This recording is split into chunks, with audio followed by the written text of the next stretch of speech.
President Daly, it is great to see you. Thank you so much for joining me. Oh, my pleasure. Great to see you. So we got this morning's CPI number coming in cooler following the past string of inflation data we've gotten over the past couple of reads. Your take on this morning's number? So the CPI data came in largely as expected, and that is good news for families and businesses who have been fighting against this high inflation. It's also consistent with what we believe will be happening, which is that inflation will gradually make its way down. But it is not a data point that says victory is ours. There's still more work to do, and the Fed is fully committed to resolutely bringing inflation back down to its 2% target. Looking ahead, I know you like to focus more on the core number, but we have seen oil prices jump by some 14% over the past month. Do you worry that that could create upward pressure on inflation, just as we're starting to see things ease, see that creep into the core number, and as you're nearing the end of your rate tightening cycle?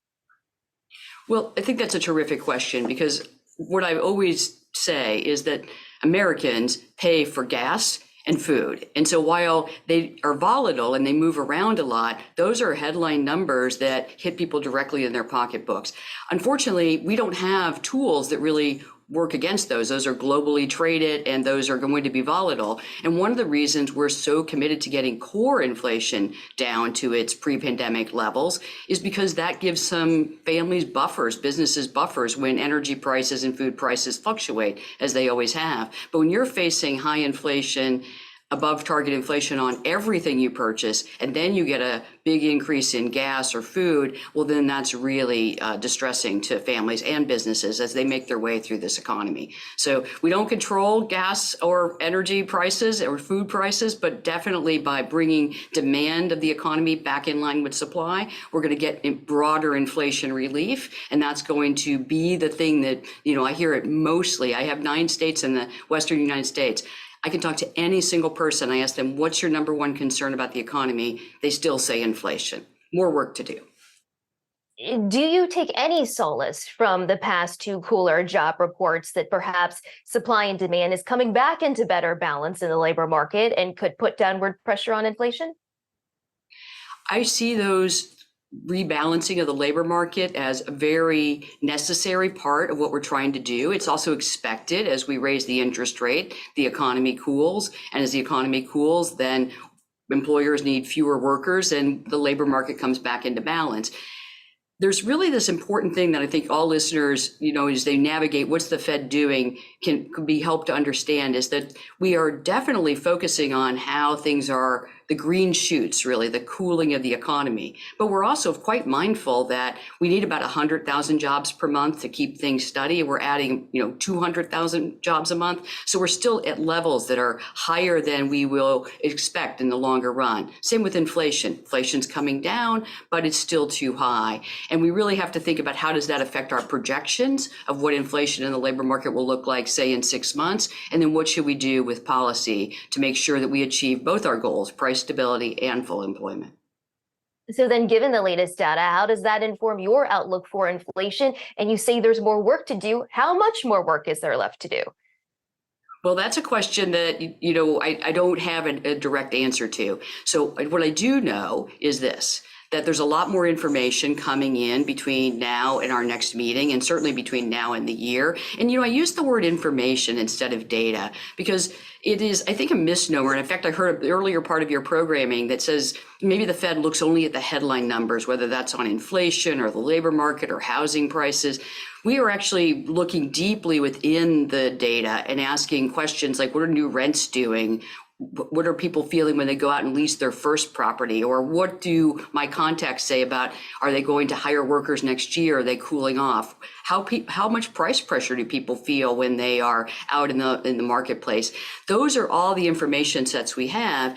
And being data dependent as a Fed means you're taking all of that information in and you're using it to project what we think will happen. And so as I look at that, I see slowing in the economy, but not there yet. And that's what my contacts across the district tell me, whether I'm in, Alaska, Hawaii, California, Idaho, Utah, Arizona, I could keep listing them.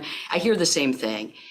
Yes, the economy is slowing down. It feels less frenzied, but boy, it's still hard to find workers. If you're a worker, it's still hard to afford things, even though you're making good wages. It isn't really quite in balance. And that's the important work that we need to continue to do as a Fed. How we do that, whether we raise another time, hold rate study for a longer period, those things are yet to be determined. And it would be premature to project what I think would happen because there's a lot of information coming in between now and our next meeting.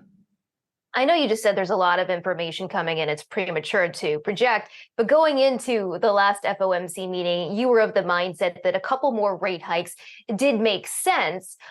Surely you hiked by a quarter percentage point 2 weeks ago, leaving perhaps one more rate hike on the table. Do you still feel that one more rate hike is on the table at this point? So, I think there's a really important thing to highlight. Back in June, the FOMC, as it does 4 times a year, put out the summary of economic projections. And then the summary of economic projections in June, we'll have another one in September, but in June, the median of that summary of projections was that 2 more rate hikes would be required to really bring policy rate up to its peak rate before we would hold it. And then what we've been doing since, and I would be one of those, as you referenced, been watching the data and asking, does anything we're seeing change the outlook? So I have another projection I'll need to write down in September, and I'm watching the very data you talked about. But again, the inflation data right now, this is just a good data point. It says that data point is in the right direction. But as you yourself mentioned, oil prices are volatile. They can rise. We could get if core services ex housing stalls out and doesn't continue to come down, that would be information. I'm listening to my contacts. They're telling me inflation's too high and they're worried about reacceleration in some areas of housing. These are all things that make my decision for me. So that's why I'm going to hold myself to this. Data dependence. I was very supportive of the rate hike we took, and I'm very supportive of not prematurely projecting what we'll be doing. There's a lot of time between now and September when I have to write down another projection, a lot more information coming in. So then what would you need to see that would make you feel comfortable moving to an extended hold? What I would need to see is a continued, really gaining confidence that the path of inflation is completely downward, right? And that is really not food or energy prices, because those are, as we talked about, volatile. It really is in goods price inflation, which seems to be on that path. It just keeps coming down. Housing price inflation or shelter price inflation, which is absolutely something we project will be coming down more, as we get through the year, because first it happens to home prices and then it filters through to rents. And if you look at new rents, new leases, you can use a lot of these disaggregated data by geography, and you see that those are pulling this down further. So that is something I expect to happen. The real piece where we're going to be doing a lot more thinking and watching is in this core services without housing included, ex-housing, super core, some people call it. That is a big component of spending for people, and it's something that has really not made much progress so far. Now, that's not surprising, really, because it's less interest rate sensitive, but we do need to see that come back to pre-pandemic levels if we're going to be confident that we can get to 2% on a sustainable basis. And I'm going to need to see some traction in getting there before I feel comfortable that we've done enough. So if we were to get a couple more inflation reports similar to the past couple we have gotten, would that be enough for you to feel comfortable to stop, or would you need to see more reports than that? It's not about the number of reports. I can't emphasize enough that the reports are useful, but they're only one piece of information about the inflation picture. I look at a variety of other indicators. I'll give you some elements of my dashboard. So I definitely look at CPI and PCE and the disaggregated, but I also look at the surveys about our firms thinking about raising prices and how much do they think and what sectors are they raising in. The Bureau of Labor Statistics puts out information, not every month or anything, but definitely frequently enough you can get some value from it on the frequency and magnitude of price increases among firms. Those are really telling. And then, of course, we do surveys across the United States, not only ones that are done outside of the Fed, but ones that the Fed does as well.